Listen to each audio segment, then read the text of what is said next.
प्रधानमंत्री नरेंद्र मोदी ਦੇ ਵੱਲੋਂ ਮਨ ਕੀ ਬਾਤ ਕੀਤੀ ਜਾ ਰਹੀ ਹੈ, ਇਸ ਦਾ ਰੁਖ ਕਰਾਂਗੇ। चोरी होकर भारत से बाहर जाती रही, कभी इस देश में तो कभी उस देश में ये मूर्तियां बेची जाती रही और उनके लिए तो सिर्फ कलाकृति थी, न उनको उसके इतिहास से लेना देना था, श्रद्धा से लेना देना था। इन मूर्तियों को वापस लाना भारत मां के प्रति हमारा दायित्व है। इन मूर्तियों में भारत की आत्मा का, आस्था का अंश है। इनका एक सांस्कृतिक ऐतिहासिक महत्व भी है। इस दायित्व को समझते हुए भारत ने अपने प्रयास बढ़ाए और इसका कारण यह भी हुआ कि चोरी करने की जो प्रवृत्ति थी उसमें भी एक भय पैदा हुआ। जिन देशों में ये मूर्तियां चोरी करके ले जाई गई थी, अब उन्हें भी लगने लगा कि भारत के साथ रिश्तों में सॉफ्ट पावर का जो डिप्लोमेटिक चैनल होता है उसमें इसका भी बहुत बड़ा महत्व हो सकता है, क्योंकि इसके साथ भारत की भावनाएं जुड़ी हुई है, भारत की श्रद्धा जुड़ी हुई है और एक प्रकार से पीपल टू पीपल रिलेशन में भी ये बहुत ताकत पैदा करता है। अभी आपने कुछ दिन पहले देखा होगा, काशी से चोरी हुई मां अन्नपूर्णा देवी की प्रतिमा भी वापस लाई गई थी। ये भारत के प्रति बदल रहे वैश्विक नजरिए का ही उदाहरण है। साल 2013 तक करीब करीब 13 प्रतिमाएं भारत आई थी, लेकिन पिछले 7 साल में 200 से ज्यादा बहुमूल्य प्रतिमाओं को भारत सफलता के साथ वापस ला चुका है। America, Britain, Holland, France, Canada, Germany, Singapore ऐसे कितने ही देशों ने भारत की इस भावना को समझा है और मूर्तियां वापस लाने में हमारी मदद की है। मैं पिछले साल सितंबर में जब अमेरिका गया था तो वहां मुझे काफी पुरानी कई सारी प्रतिमाएं और सांस्कृतिक महत्व की अनेक चीजें प्राप्त हुई। देश की जब कोई बहुमूल्य धरोहर वापस मिलती है तो स्वाभाविक है इतिहास में श्रद्धा रखने वाले, आर्कियोलॉजी में श्रद्धा रखने वाले, आस्था और संस्कृति के साथ जुड़े हुए लोग और एक हिंदुस्तानी के नाते हम सबको संतोष मिलना बहुत स्वाभाविक है। साथियों, भारतीय संस्कृति और अपनी धरोहर की बात करते हुए मैं आज आपको मन की बात में 2 लोगों से मिलवाना चाहता हूं। इन दिनों फेसबुक, ट्विटर और इंस्टाग्राम पर तंजानिया के 2 भाई बहन किली पॉल और उनकी बहन नीमा ये बहुत चर्चा में है और मुझे पक्का भरोसा है आपने भी उनके बारे में जरूर सुना होगा। उनके अंदर भारतीय संगीत को लेकर एक जुनून है, एक दीवानगी है और इसी वजह से वे काफी लोकप्रिय भी हैं। लिप सिंक के उनके तरीके से पता चलता है कि इसके लिए वे कितनी ज्यादा मेहनत करते हैं। हाल ही में गणतंत्र दिवस के अवसर पर हमारा राष्ट्रगान जन गण मन गाते हुए उनका वीडियो खूब वायरल हुआ था। कुछ दिन पहले उन्होंने लता दीदी का एक गाना गाकर उनको भी भावपूर्ण श्रद्धांजलि भी दी थी। मैं इस अद्भुत क्रिएटिविटी के लिए इन दोनों भाई बहन किली और नीमा उनकी बहुत सराहना करता हूं। कुछ दिन पहले तंजानिया में भारतीय दूतावास में इन्हें सम्मानित भी किया गया है। भारतीय संगीत का जादू ही कुछ ऐसा है जो सबको मोह लेता है। मुझे याद है कुछ वर्ष पहले दुनिया के 150 से ज्यादा देशों के गायकों, संगीतकारों ने अपने अपने देश में अपनी अपनी वेशभूषा में पूज्य बापू का प्रिय, महात्मा गांधी का प्रिय भजन वैष्णव भजन गाने का सफल प्रयोग किया था। आज जब भारत अपनी आजादी के 75वां वर्ष का महत्वपूर्ण पर्व मना रहा है तो देशभक्ति के गीतों को लेकर भी ऐसे प्रयोग किए जा सकते हैं जहां विदेशी नागरिकों को, वहां के प्रसिद्ध गायकों को भारतीय देशभक्ति के गीत गाने के लिए आमंत्रित करें। इतना ही नहीं, अगर तंजानिया में किली और नीमा भारत के गीतों को इस प्रकार से लिप सिंक कर सकते हैं, तो क्या मेरे देश में, हमारे देश की कई भाषाओं में कई प्रकार के गीत हैं, क्या हम कोई गुजराती बच्चे तमिल गीत पर करें, कोई केरल के बच्चे असमिया गीत पर करें, कोई कन्नड़ बच्चे जम्मू कश्मीर के गीतों पर करें। एक ऐसा माहौल बना सकते हैं हम जिसमें एक भारत श्रेष्ठ भारत हम अनुभव कर सकेंगे।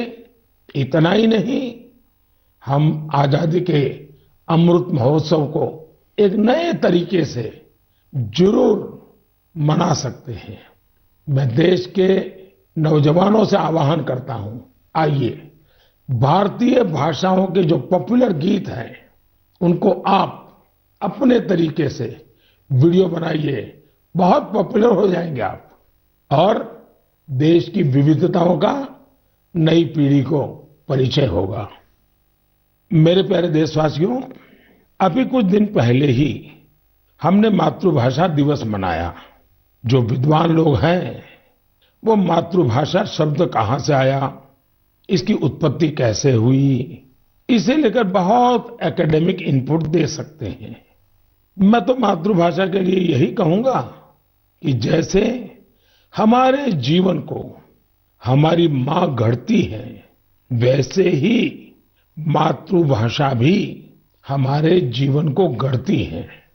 मां और मातृभाषा दोनों मिलकर जीवन की फाउंडेशन को मजबूत बनाते हैं, चिरंजीव बनाते हैं। जैसे हम अपनी मां को नहीं छोड़ सकते, वैसे ही अपनी मातृभाषा को भी नहीं छोड़ सकते। मुझे बरसों पहले की एक बात याद है। जब मुझे अमेरिका जाना हुआ तो अलग अलग परिवारों में जाने का मौका मिलता था कि एक बार मेरा एक तेलुगु परिवार में जाना हुआ और मुझे एक बहुत खुशी का दृश्य वहां देखने को मिला।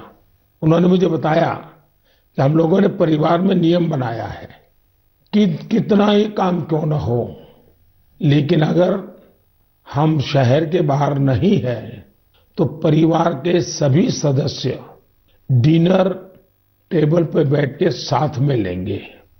और दूसरा, डिनर के टेबल पे कंपलसरी हर कोई तेलुगु भाषा में ही बोलेगा। जो बच्चे वहां पैदा हुए थे उनके लिए भी ये नियम था। अपनी मातृभाषा के प्रति ये प्रेम देखकर इस परिवार से मैं बहुत प्रभावित हुआ था। साथियों, आजादी के 75 साल बाद भी कुछ लोग ऐसे मानसिक द्वंद्व में जी रहे हैं जिसके कारण उन्हें अपनी भाषा, अपने पहनावे, अपने खान पान को लेकर एक संकोच होता है, जबकि विश्व में कहीं और ऐसा नहीं है। हमारी मातृभाषा है, हमें उसे गर्व के साथ बोलना चाहिए।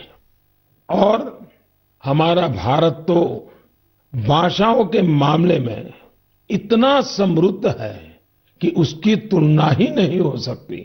हमारी भाषाओं की सबसे बड़ी खूबसूरती ये है कि कश्मीर से कन्याकुमारी तक, कच्छ से कोहिमा तक सैकड़ों भाषाएं, हजारों बोलियां एक दूसरे से अलग लेकिन एक दूसरे में रची बसी हुई है। भाषा अनेक, भाव एक। सदियों से हमारी भाषाएं एक दूसरे से सीखते हुए खुद को परिष्कृत करते रही है, एक दूसरे का विकास कर रही है। भारत में विश्व की सबसे पुरानी भाषा तमिल है और इस बात का हर भारतीय को गर्व होना चाहिए कि दुनिया की इतनी बड़ी विरासत हमारे पास है। उसी प्रकार से जितने पुराने धर्मशास्त्र हैं उसकी अभिव्यक्ति भी हमारी संस्कृत भाषा में है।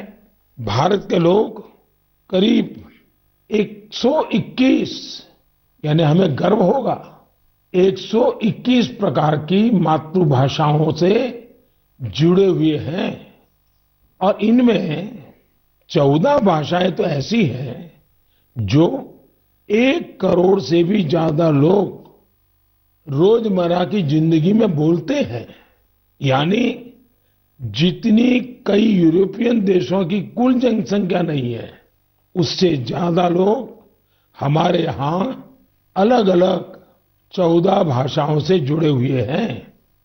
साल 2019 में हिंदी दुनिया की सबसे ज्यादा बोली जाने वाली भाषाओं में तीसरे क्रमांक पर थी।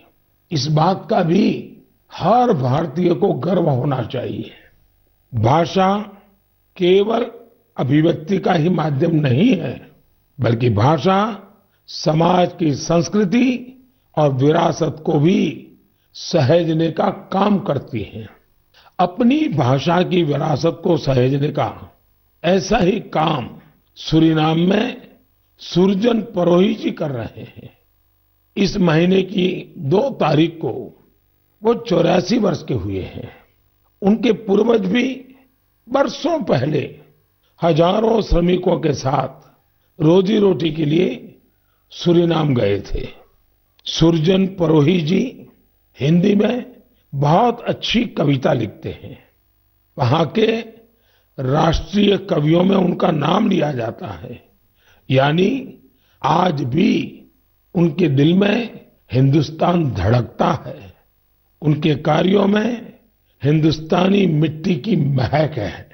सूरीनाम के लोगों ने सुरजन परोही जी के नाम पर एक संग्रहालय भी बनाया है। मेरे लिए ये बहुत सुखद है कि साल 2015 में मुझे उन्हें सम्मानित अवसर मिला था। साथियों, आज के दिन यानी 27 फरवरी को मराठी भाषा गौरव दिवस भी है। सर्व मराठी बंधू भगिनींना मराठी भाषा दिनाच्या हार्दिक शुभेच्छा। ये दिन मराठी कविराज विष्णु वामन शिरवाडकर जी, श्रीमान कुसुमाग्रज जी को समर्पित है। आज ही कुसुमाग्रज जी की जन्म जयंती भी है। कुसुमाग्रज जी ने मराठी में कविताएं लिखी, अनेकों नाटक लिखे, मराठी साहित्य को नई ऊंचाई दी। साथियों, हमारे यहाँ भाषा की अपनी खूबियां हैं। मातृभाषा का अपना विज्ञान है। इस विज्ञान को समझते हुए ही राष्ट्रीय शिक्षा नीति में स्थानीय भाषा में पढ़ाई पर जोर दिया गया है। हमारे प्रोफेशनल कोर्सेज भी स्थानीय भाषा में पढ़ाए जाए, इसका प्रयास हो रहा है। आजादी के अमृतकाल में इस प्रयासों को हम सब ने मिलकर के बहुत गति देनी चाहिए। ये स्वाभिमान का काम है। मैं चाहूंगा आप जो भी मातृभाषा बोलते हैं उसकी खूबियों के बारे में अवश्य जानें और कुछ न कुछ लिखें। साथियों, कुछ दिनों पहले मेरी मुलाकात मेरे मित्र और केन्या के पूर्व प्रधानमंत्री राइला ओडिंगा जी से हुई थी।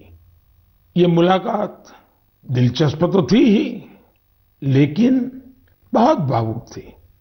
हम बहुत अच्छे मित्र रहे तो खुल करके काफी बातें भी कर लेते हैं। जब हम दोनों बातें कर रहे थे तो ओडिंगा जी ने अपनी बिटिया के बारे में बताया। उनकी बेटी रोजमेरी को ब्रेन ट्यूमर हो गया था और इस वजह से उन्हें अपनी बिटिया की सर्जरी करानी पड़ी थी। लेकिन उसका एक दुष्परिणाम यह हुआ कि रोजमेरी की आंखों की रोशनी करीब करीब चली गई, दिखाई देना ही बंद हो गया। अब आप कल्पना कर सकते हैं उस बेटी का क्या हाल हुआ होगा, और एक पिता की स्थिति का भी हम अंदाज लगा सकते हैं। उनकी भावनाओं को समझ सकते हैं। उन्होंने दुनिया भर के अस्पतालों में, कोई भी दुनिया का बड़ा देश ऐसा नहीं होगा कि जहां उन्होंने बेटी के इलाज के लिए भरपूर कोशिश न की हो। दुनिया के बड़े बड़े देश छान मारे हैं, लेकिन कोई सफलता नहीं मिली और एक प्रकार से सारी आशाएं छोड़ दी। पूरे घर में एक निराशा का वातावरण बन गया। इतने में किसी ने उनको भारत में आयुर्वेद के इलाज के लिए आने के लिए सुझाव दिया। अब वो बहुत कुछ कर चुके थे, थक भी चुके थे, फिर भी उनको लगा कि चलो भाई एक बार ट्राई करें क्या होता है। वे भारत आए, केरला के एक आयुर्वेदिक अस्पताल में अपनी बेटी का इलाज करवाना शुरू किया। काफी समय बेटी यहां रही। आयुर्वेद के इस इलाज का असर ये हुआ कि रोज मेरी की आंखों की रोशनी काफी हद तक वापस लौट आई। आप कल्पना कर सकते हैं कि जैसे एक नया जीवन मिल गया।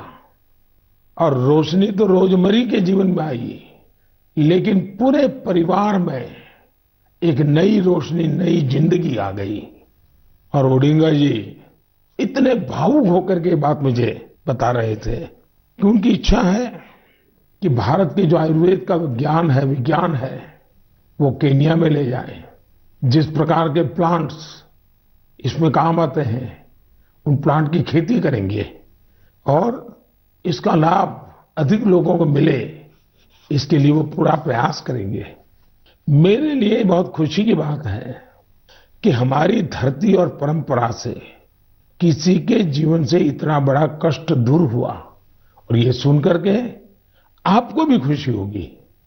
कौन भारतवासी होगा जिसको इसका गर्व न हो। हम सभी जानते हैं कि ओडिंगा जी ही नहीं, बल्कि दुनिया के लाखों लोग आयुर्वेद से ऐसे ही लाभ उठा रहे हैं। ब्रिटेन के प्रिंस चार्ल्स भी आयुर्वेद के बहुत बड़े प्रशंसकों में से एक है। जब भी मेरी उनसे मुलाकात होती है, वो आयुर्वेद का जिक्र जरूर करते हैं। उन्हें भारत के कई आयुर्वेदिक संस्थाओं की जानकारी भी है। साथियों, पिछले 7 वर्षों में देश में आयुर्वेद के प्रचार प्रसार पर बहुत ध्यान दिया गया है। आयुष मंत्रालय के गठन से चिकित्सा और स्वास्थ्य से जुड़े हमारे पारंपरिक तरीकों को लोकप्रिय बनाने के संकल्प को और मजबूती मिली है। मुझे इस बात की बहुत खुशी है कि पिछले कुछ समय में आयुर्वेद के क्षेत्र में भी कई नए स्टार्टअप सामने आए हैं। इसी महीने की शुरुआत में आयुष स्टार्टअप चैलेंज शुरू हुआ था। इस चैलेंज का लक्ष्य इस क्षेत्र में काम करने वाले स्टार्टअप्स को आइडेंटिफाई करके उन्हें सपोर्ट करना है। इस क्षेत्र में काम कर रहे युवाओं से मेरा आग्रह है कि वे इस चैलेंज में जरूर हिस्सा लें। साथियों, एक बार जब लोग मिलकर के कुछ करने की ठान ले तो वो अद्भुत चीजें कर जाते हैं। समाज में कई ऐसे बड़े बदलाव हुए हैं जिनमें जन भागीदारी, सामूहिक प्रयास, इसकी बहुत बड़ी भूमिका रही है। मिशन जल थल नाम का ऐसा ही एक जन आंदोलन कश्मीर के श्रीनगर में चल रहा है। यह श्रीनगर की झीलों और तालाबों की साफ सफाई और उनकी पुरानी रौनक लौटाने का एक अनोखा प्रयास है। मिशन जल थल का फोकस कुशलसार और गिलसार पर है। जन भागीदारी के साथ साथ इसमें टेक्नोलॉजी की भी बहुत मदद ली जा रही है। कहां कहां अतिक्रमण हुआ है, कहां अवैध निर्माण हुआ है, इसका पता लगाने के लिए इस क्षेत्र का बाकायदा सर्वे कराया गया। इसके साथ ही प्लास्टिक वेस्ट को हटाने और कचरे की सफाई का अभियान भी चलाया गया। मिशन के दूसरे चरण में पुराने वाटर चैनल्स और झील को भरने वाले 19 झरनों को रिस्टोर करने का भी भरपूर प्रयास किया गया। इस रिस्टोरेशन प्रोजेक्ट के महत्व के बारे में अधिक से अधिक जागरूकता फैले, इसके लिए स्थानीय लोगों और युवाओं को वाटर एम्बेसडर्स भी बनाया गया। अब यहाँ के स्थानीय लोग गिलसार लेक में प्रवासी पक्षियों और मछलियों की संख्या बढ़ती रहे, इसके लिए भी प्रयास कर रहे हैं और उसको देखकर खुश भी होते हैं। मैं इस शानदार प्रयास के लिए श्रीनगर के लोगों को बहुत बहुत बधाई देता हूं। ਸੋ ਬਿਲਕੁਲ ਪ੍ਰਧਾਨ ਮੰਤਰੀ ਨਰਿੰਦਰ ਮੋਦੀ ਜੀ ਨੇ ਉਹ ਸੰਬੋਧਨ ਕਰ ਰਹੇ ਸਨ। ਖਾਸ ਤੌਰ ਤੇ ਉਹਨਾਂ ਦੇ ਵੱਲੋਂ ਇਹੀ ਕਿਹਾ ਗਿਆ ਕਿ ਭਾਰਤ ਦੀ ਸੰਸਕ੍ਰਿਤੀ ਤੇ ਸਾਨੂੰ ਮਾਣ ਹੋਣਾ ਚਾਹੀਦਾ ਹੈ, ਕਿਉਂਕਿ ਵਿਦੇਸ਼ੀ ਜੋ ਨੇ ਉਹ ਵੀ ਇਸ ਸੰਸਕ੍ਰਿਤੀ ਨੂੰ ਅਪਣਾਉਂਦੇ ਨਜ਼ਰ ਆ ਰਹੇ ਨੇ। ਮੈਂ ਰਾਹ ਦਿਓ ਇਜਾਜ਼ਤ ਤੇ ਵੇਖਦੇ ਰਹੋ PTC ਨਿਊਜ਼। ਧੰਨਵਾਦ।